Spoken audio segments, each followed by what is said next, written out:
लहरों से डरकर नौका पार नहीं होती, लहरों से डरकर नौका पार नहीं होती, और कोशिश करने वालों की कभी हार नहीं होती, कोशिश करने वालों की कभी हार नहीं होती। Hello everyone, welcome to my YouTube channel. मैं वंदना मुग्गल।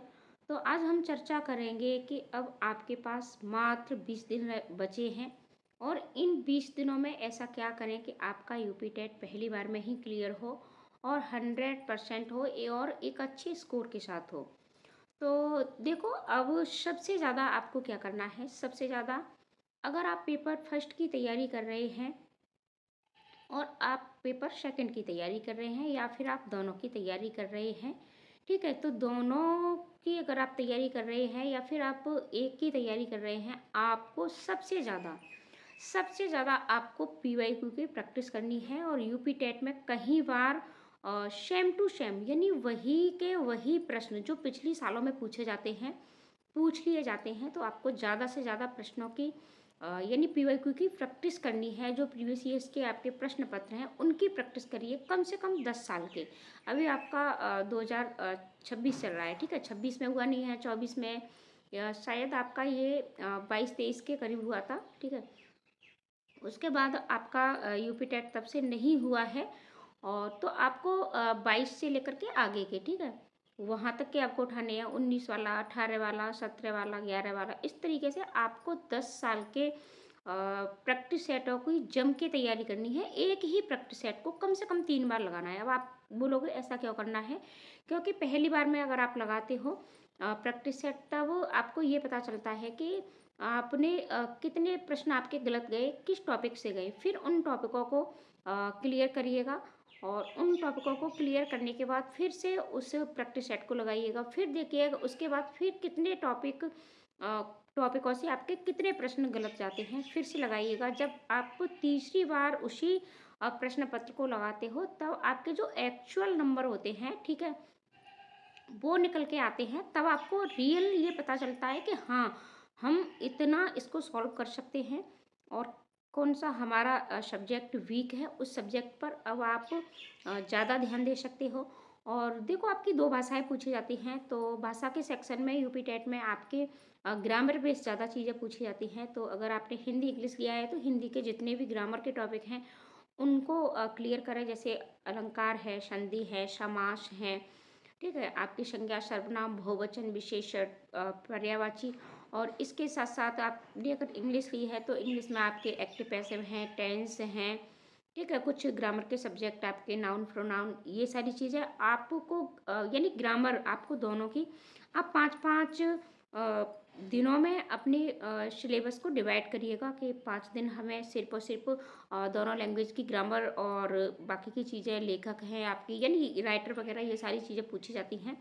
और महत्वपूर्ण टॉपिक पर वीडियो मैंने आपको दे दी हैं, और बाकी की अभी 1-2 वीडियो बची है, वो भी आपको मिल जाएंगी। हिंदी और ईवीएस और सीडीपी की मिल गई है आपको।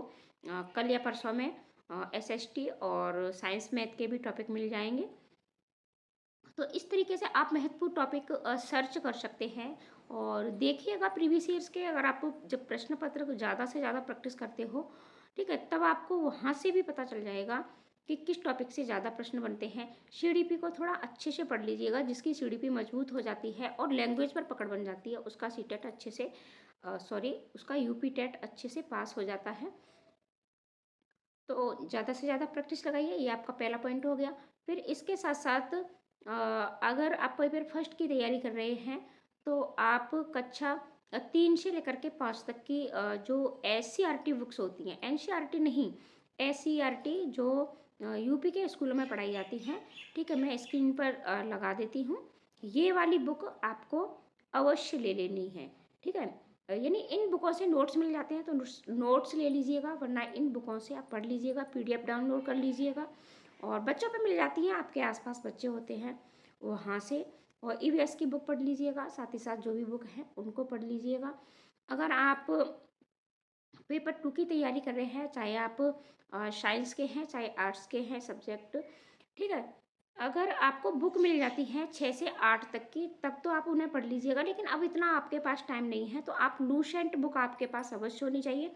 आपने जो भी बुक बाई की है, ठीक है, उसको पढ़ लीजिएगा, लेकिन लूसेंट बुक। आप यकीन मानिएगा कि आप का स्कोर बहुत अच्छा जाएगा अगर आप लूसेंट पढ़ते हो। वहाँ से हिस्ट्री के, साइंस के और जो भी फैक्ट्स आधारित आपका जो यूपी स्पेशल से आपके 2-4 प्रश्न पूछे जाते हैं, वो वहाँ से ही आते हैं।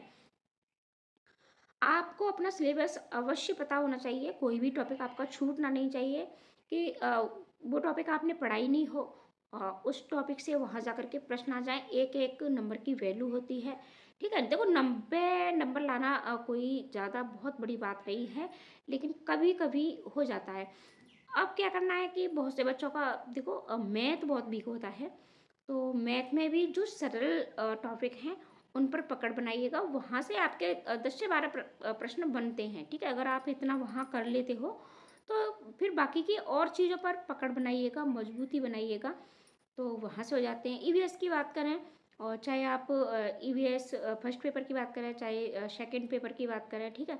तो वहाँ से जैसे कि आपका संविधान से प्रश्न अवश्य बनते हैं, राष्ट्रपति से प्रश्न आपके एक एक या दो प्रश्न अवश्य पूछ लिए जाते हैं। तो इस तरीके से यानी जो टॉपिक हैं जहाँ से प्रश्न बनते ही बनते हैं। जीडीपी की बात करें तो जैसे समावेशी शिक्षा है, आरटी एक्ट है आपका, ठीक है। आरटी एक्ट 2009 है, एनसीएफ है, वंशानुक्रम है, वातावरण है, जीन प्याजे हैं, बाइगोस्की है, कोहलबर्ग हैं, थार्नडाइक हैं, ठीक है। यानी ये कुछ ऐसे चीज़ें हैं, ये कुछ ऐसे टॉपिक हैं जहाँ से प्रश्न आयोग पूछता ही पूछता है, और आप इनकी अगर अच्छे से पढ़ के जाते हो, तैयारी करके जाते हो, प्रैक्टिस लगा के जाते हो, फिर आप एग्ज़ाम हॉल में बहुत ही ज़्यादा बेहतर करते हो, ठीक है। तो ज़्यादा से ज़्यादा प्रैक्टिस करिएगा, कॉन्सेप्ट जो भी क्लियर नहीं है उनको पढ़िएगा। आजकल तो आप एआई से पढ़ सकते हो, चैट जीपीटी का प्रयोग कर सकते हो। अगर आपको कोई टॉपिक समझ में नहीं आता है, यूट्यूब है, बुक है, आपने कोचिंग ले ली है, तो वहाँ भी आप अपने टॉपिकों को क्लियर कराइएगा। आपका कोई भी टॉपिक छूटना नहीं चाहिए।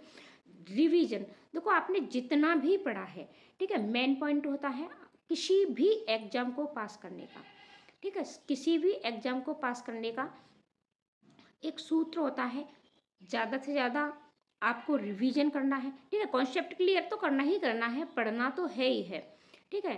रीडिंग, लेकिन इसके साथ साथ आपको रीडिंग रीडिंग के साथ साथ आपका रिवीजन फास्ट होना चाहिए, और रिवीजन मतलब बहुत ज़्यादा होना चाहिए। अगर चीज़ें आपने पढ़ ली हैं, सीख ली हैं, लेकिन रिवीजन नहीं किया है तो बेकार है। तो रिवीजन ज़्यादा से ज़्यादा कीजिए, 20 दिन बचे हैं, रिवीजन ज़्यादा से ज़्यादा कीजिएगा, प्रैक्टिस ज़्यादा से ज़्यादा लगाइएगा, और प्रैक्टिस के साथ साथ आप अपने इम्पोर्टेंट टॉपिक भी अवश्य सीख लीजिएगा। तो ये अगर आप 3 चीज़ ज़्यादा कर लेते हो, इन 3 चीज़ों पर फोकस ज़्यादा कर लेते हो, आपका यूपी टेट हो, चाहे सी टेट हो, चाहे रीट हो, कोई भी एग्ज़ाम हो, वो अवश्य ही क्लियर होता है, पहली बार में क्लियर होता है। तो मिलते हैं ऐसे ही वीडियो के साथ अगली वीडियो में। चैनल को सब्सक्राइब करें, लाइक कमेंट करना भी बिल्कुल ना भूलें। वीडियो को ज़्यादा से ज़्यादा अपने दोस्तों को शेयर भी कर दें।